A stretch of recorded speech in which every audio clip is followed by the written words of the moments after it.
Olá, marítimos! E o tema de hoje é dinoflagelados.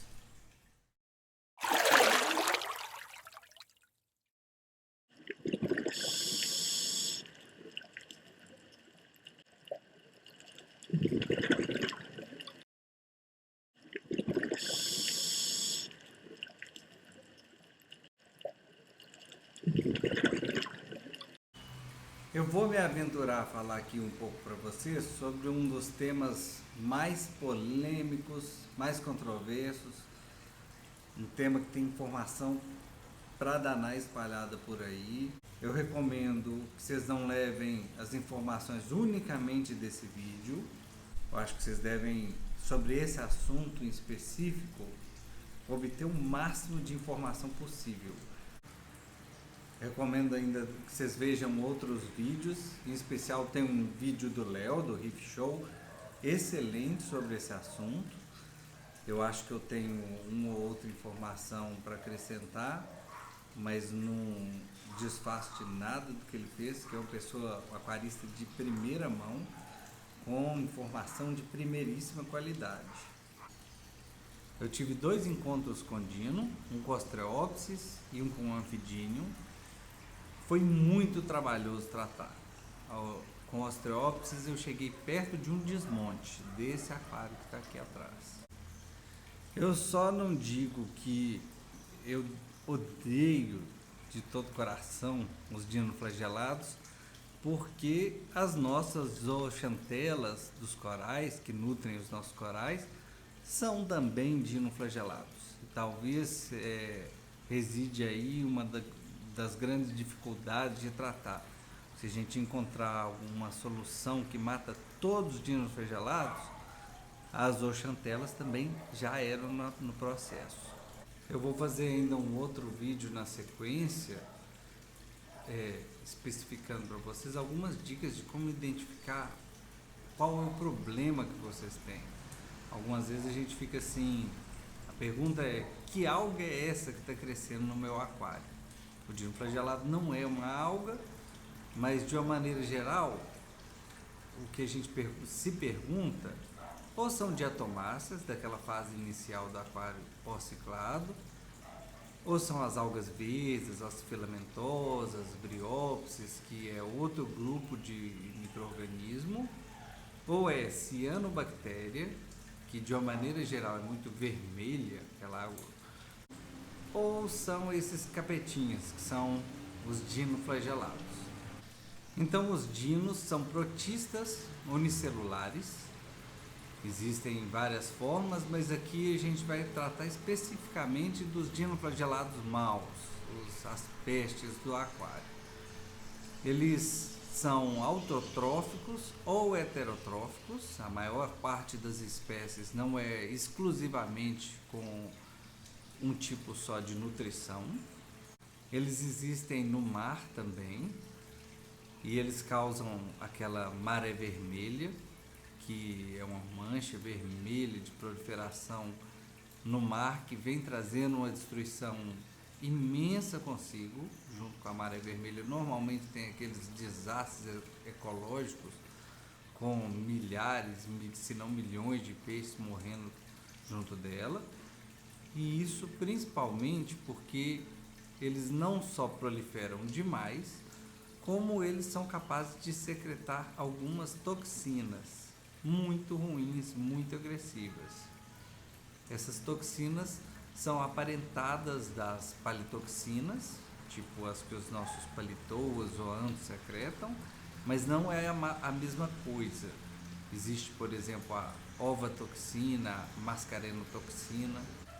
Então aí vão primeiro algumas dicas para vocês identificarem se o que vocês têm realmente é a proliferação de dinoflagelado. Os dinos, eles formam uma camada marronzinha na superfície, eles parecem muito com diatomácea, apesar de que quando eles começam a desenvolver, eles tomam um aspecto muito característico. E alguns são mais bentônicos, como o Anfidinium, por exemplo. O Ostreopsis gosta de espalhar para todo lugar em cima dos corais. e eles começam a formar como se fossem uns filamentinhos. Eles são unicelulares, esses filamentos são as células uma do lado da outra. E uma maneira de ajudar a identificar é simplesmente borrifando com essas pipetas em cima daquela alguinha que está crescendo. Quando você borrifa, ela espalha como se fosse um pó. Geralmente ele tem umas bolinhas na beirada, principalmente à medida que ele vai crescendo. E outra dica é que justamente por causa da sua toxina, normalmente ele não é consumido pela nossa equipe de limpeza. Quando ele é consumido pela equipe de limpeza, os animais começam a morrer. Então, os paguros começam a morrer, os turvos e até peixe, se o peixe confundir aquilo ali com uma alga. E aí vai a pergunta: por que eu tenho dinoflagelado? O que eu fiz para merecer esse bichinho? O dinoflagelado é um ser oportunista. Ele tende a aparecer num aquário ainda não maturado. É lógico que num aquário já ciclado, num aquário que a gente já tem animais, mas que ainda não tem uma biota muito diversificada. E os principais fatores de risco para desenvolver o dinoflagelado, que a gente encontra aí repetidas vezes, é o nível de nutrientes, principalmente nitrato e fosfato, muito baixos ou praticamente zerados. E o que acontece com os dinos é que eles começam a proliferar mais rápido do que os outros micro-organismos e secretam as suas toxinas e começam a inibir e matar os outros seres do aquário. Uma vez que você está quase certo que você tem dinoflagelado, aí vem a pergunta: o que fazer para combater? O que fazer para remover? Como em medicina, quando a gente encontra 1000 medidas diferentes, não encontra uma única eficaz, isso quer dizer que ninguém descobriu o tratamento assim maravilhoso, mas é possível combater e passar essa fase e ficar sem esses animaizinhos? É possível, é bem possível. Então vamos falar aqui das espécies mais comuns. Nossa preocupação com o microscópio é tentar identificar especificamente se você tem um dos dinoflagelados que não responde bem a quase nada, que você vai ter que tomar medidas muito radicais, que é o Ostreopsis. Eu vou colocar aqui uma imagenzinha no microscópio. Vocês podem ver que o Ostreopsis é essa bolinha redondinha e ele fica girando em torno do próprio eixo, como se fosse uma pessoa com um prego no pé, tentando correr. Entenderam a ideia? Ele fica ali rodando dentro do próprio eixo. Essa é uma característica bem fácil de reconhecer no Ostreopsis. O anfidíneo é muito parecido também com outros dinos, mas ele anda mais de frente, devagarzinho. E tem outras espécies, como Plorocentrum ou várias outras, que para fim de tratamento ou para fim de remoção, eu acredito que vocês podem considerar no grupo do anfidíneo. Então vamos aqui às nossas medidas para combater esse câncer de aquário. Primeira delas, vou falar sobre o pH. O que vocês vão encontrar na maioria dos livros, principalmente porque tem muita literatura que foi redigida há muito tempo, é a questão da elevação sustentada do pH. A questão que acontece é que a maior parte dos dinoflagelados prolifera muito, você favorece a proliferação quando o pH cai de 7,9. Então, se você conseguir manter em longo período, inclusive nos períodos noturnos, o pH um pouco mais alto, alguns autores recomendam até manter perto de 8,4, 8,5, durante um período longo, você vai favorecer o crescimento de outros micro-organismos e desfavorecer o crescimento do dinoflagelado. Isso ajuda, eu fiz isso inclusive nos meus aquários, eu aumentei um pouco o pH com o Cowasser na minha água de reposição. Eu mantinha ele sempre em 8,5, 8,6, mas isso mas demora muito para resolver o problema e até lá você tem muitas perdas. Cabe aqui só um comentário para quem for ler nos fóruns, nas fontes de informação, que existe um tipo específico de dino flagelado, talvez mais, que eu desconheça a publicação, que eles já mostraram proliferação ótima com pH mais alto. Esse é o Alexandro Cantenella.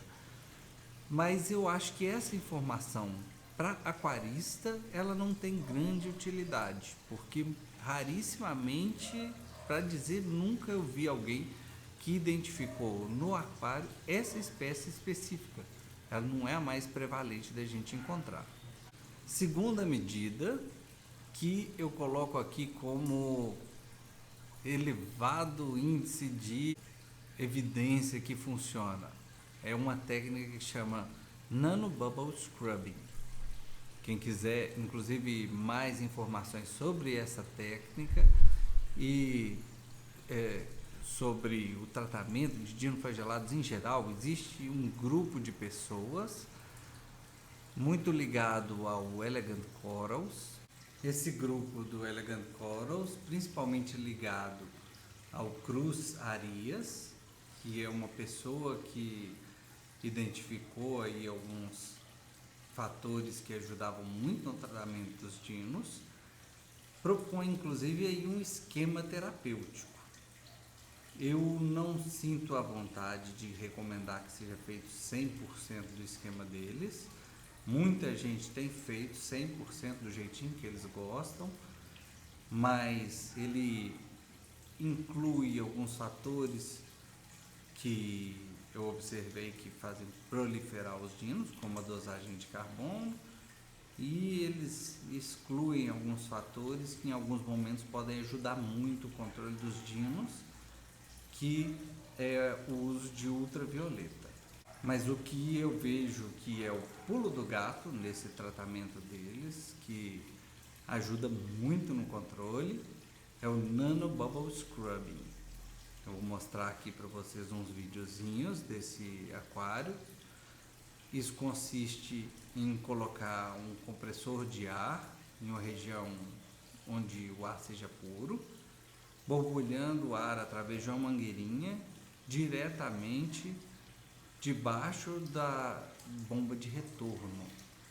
E ali na ponta da mangueirinha a gente coloca uma dessas madeiras porosas, que é bem mais fina do que as pedras porosas. Isso é super fácil de encontrar, é baratinho.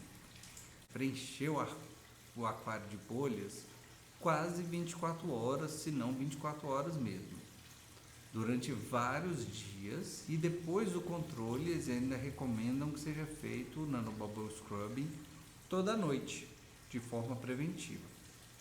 Esse display daqui, toda noite ele é inundado de bolhas durante mais ou menos 8 horas. Eu continuo executando a técnica até hoje, não pude encontrar dino. Eu faço uma análise pelo menos semanal do substrato no microscópio, mas eu senti que os corais responderam muito bem.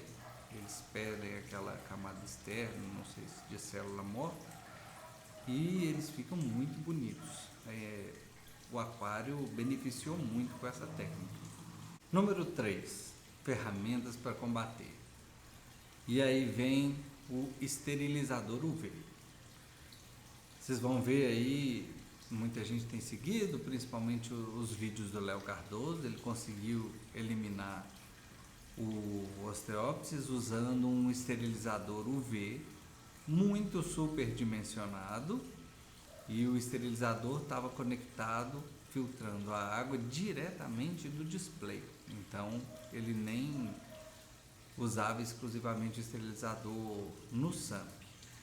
Para o esterilizador UV é muito importante também fazer o controle de vazão. Cada marca tem a vazão bactericida, porque a vazão que a gente deixa normalmente é a vazão que serve só para limpar a água, para deixar a água mais clara, mais cristalina.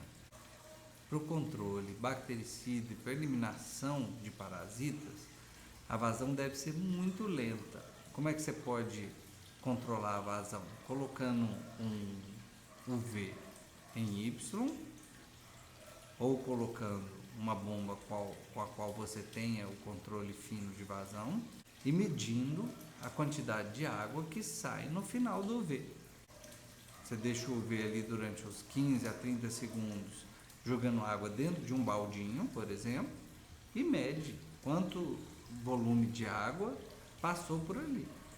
Multiplica aquilo pelas horas do dia e você sabe qual que é a sua vazão de água no UV. Então é muito importante a vazão ser adequada para essa finalidade.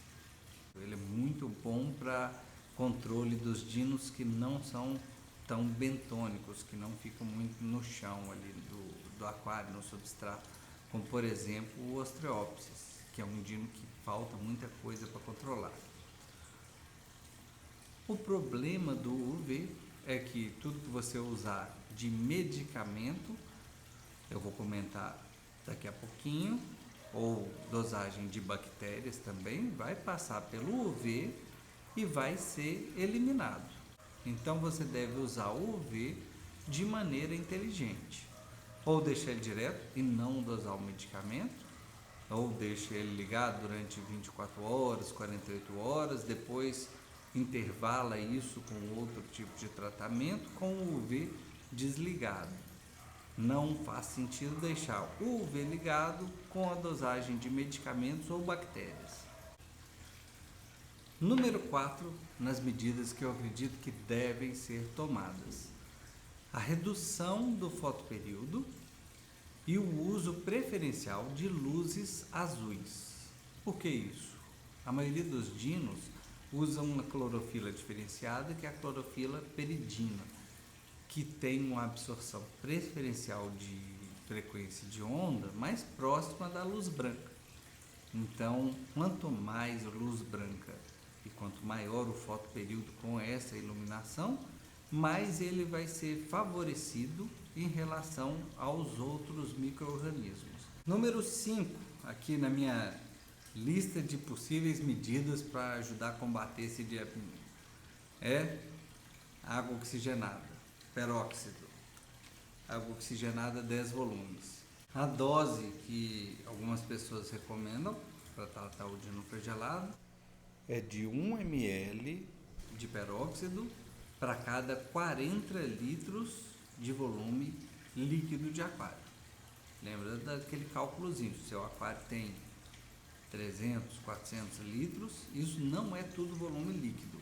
Pelo menos uns 30% disso daí é coral, pedra, outras coisas. Então, para todos os medicamentos que eu vou comentar da agora para frente, ou você deve saber o volume líquido do aquário, que é o ideal, ou você deve fazer pelo menos ali uma correção estimada. É recomendado ser dosado diariamente até o controle dos dinos. O mecanismo de ação é o seu mecanismo bactericida. Ele pode ser dosado direto no display, mas muitos recomendam também que ele seja dosado diretamente dentro do copo do skimmer, que é um lugar onde ele executa a sua ação de maneira muito eficiente. Sexto na minha lista, medicamentos. E que medicamento pode ajudar com o dino? Esse aqui, ó, Dino X.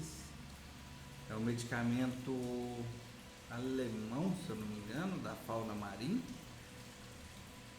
Ele ajuda com algumas espécies de dino flagelado, especialmente com anfidínio e os seus amigos. Ele não ajuda em nada em Ostreopsis.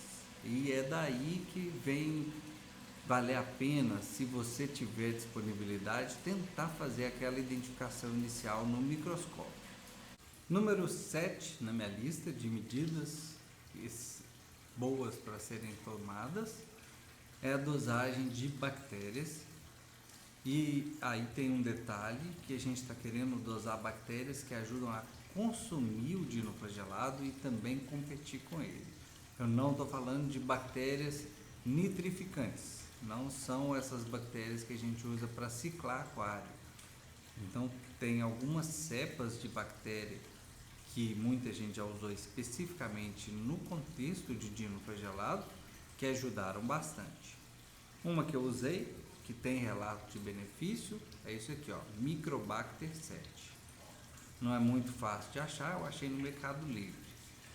Existem outras que pessoas relataram bons resultados também no uso, por exemplo, uma que chama Vibrante ou Vibrant, e também algumas cepas de bactérias macrofágicas do Dr. Tim que eu nunca encontrei para vender no Brasil.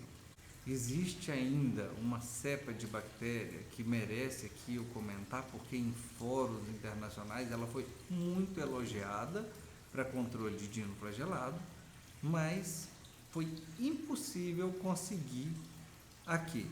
Chama-se Live Rock Enhance. Essa bactéria serve teoricamente para ajudar a limpar as pedras do aquário. Eu nunca encontrei nenhuma aqui, nem no Mercado Livre, mas quem sabe fica aí para os importadores a dica. Muita gente teve um resultado impressionante com essa cepa de bactéria.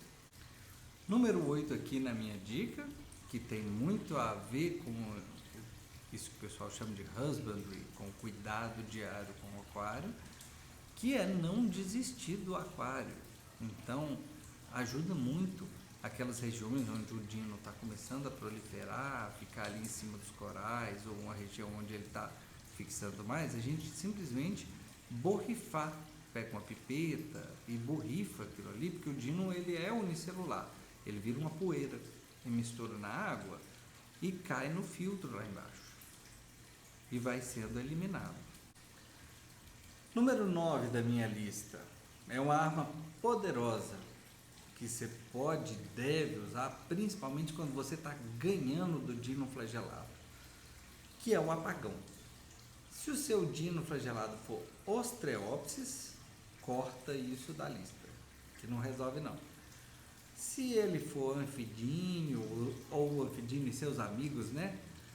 O apagão ajuda principalmente naquela hora que a gente já está quase ganhando, quando você já tomou várias medidas, está de cima do aquário dia a dia e o dino está ali voltando, mas ainda muito fraquinho.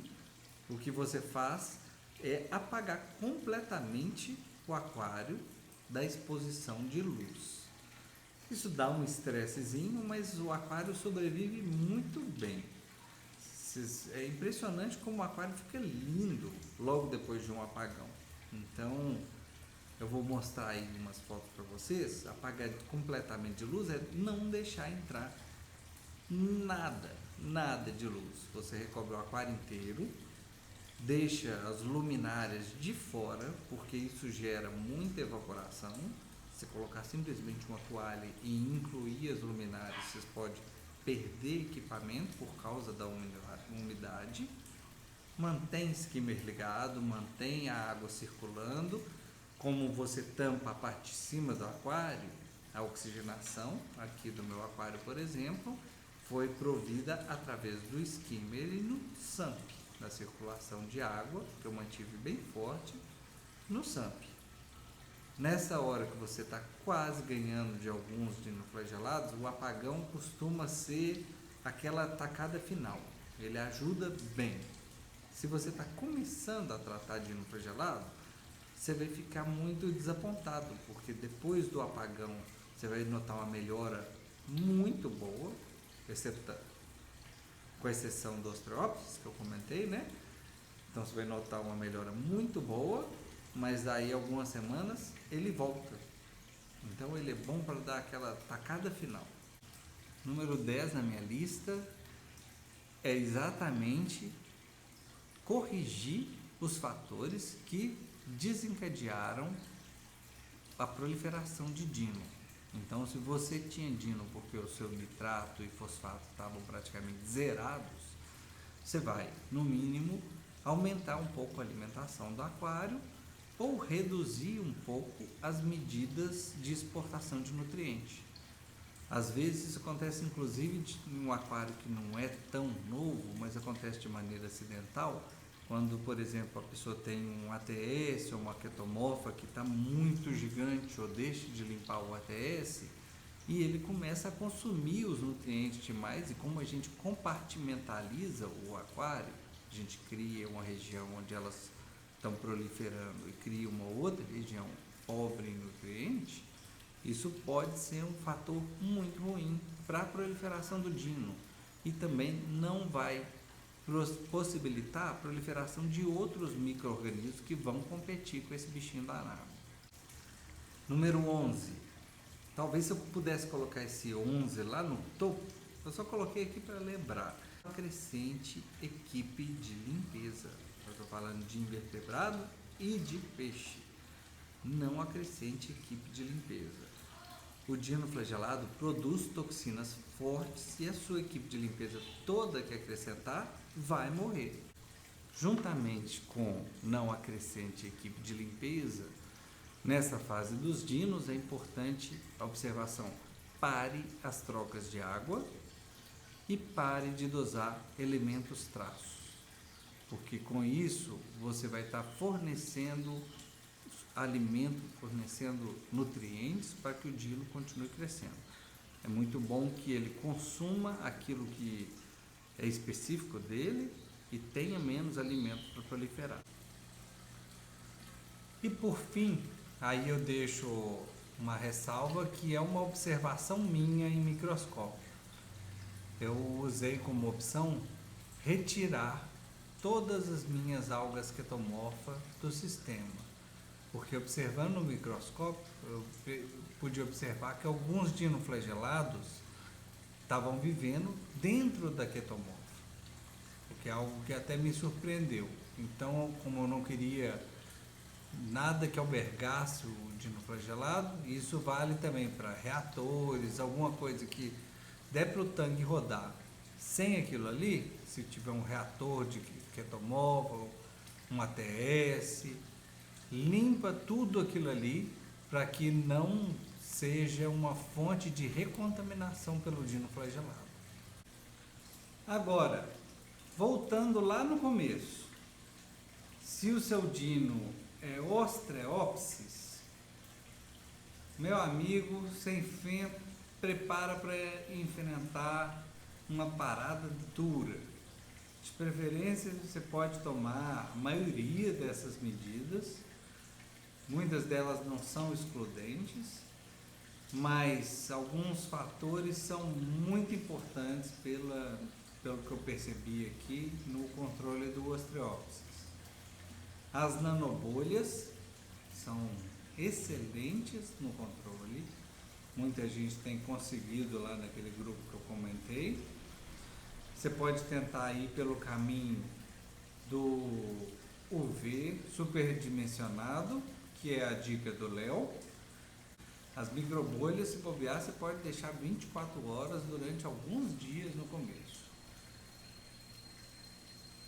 Se você estiver chegando naquela situação onde está fazendo tudo isso e o dino ainda está ganhando, porque para Ostreopsis não adianta dino X, não adianta apagão, tem muita arma eficiente no combate que para Ostreopsis não adianta.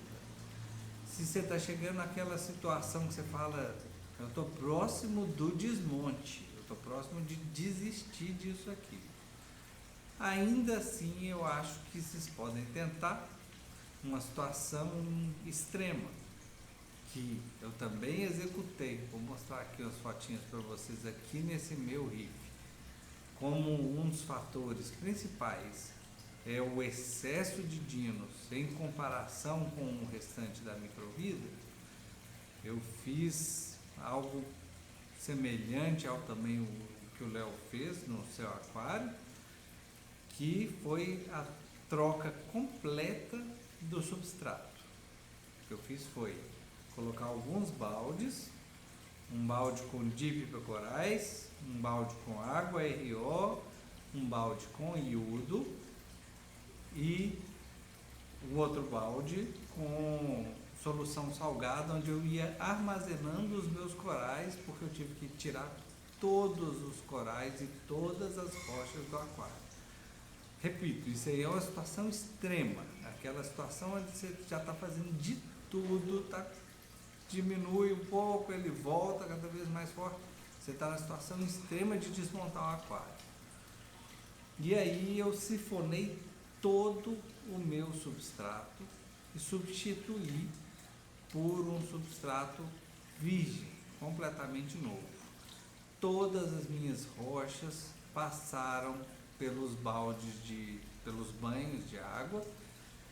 Aí eu lembro que alguns, por exemplo, os zoanthus, ele aguenta até alguns minutinhos no banho de água RO, e outros, por exemplo, como a acrópora, mesmo os rames, os frogs, eles não gostam desse banho. Então, eu praticamente mergulhei as rochas junto com os corais e segui para o próximo banho e logo para a água salgada.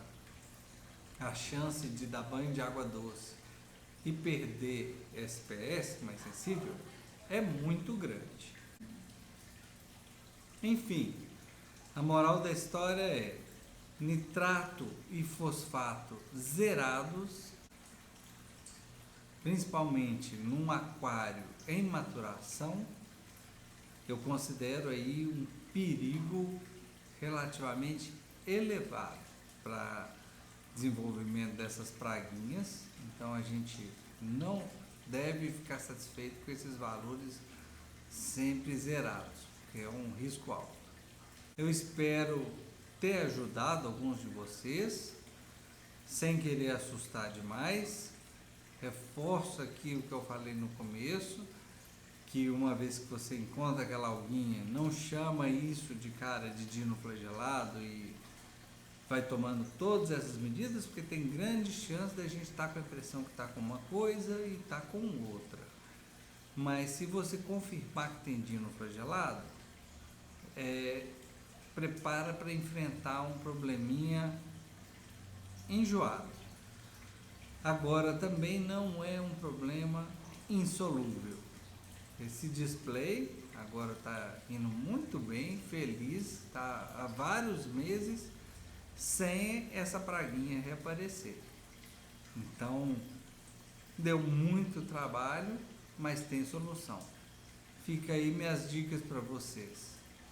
Um abraço, marítimos. Se você gostou, deixa o seu like e inscreve no canal.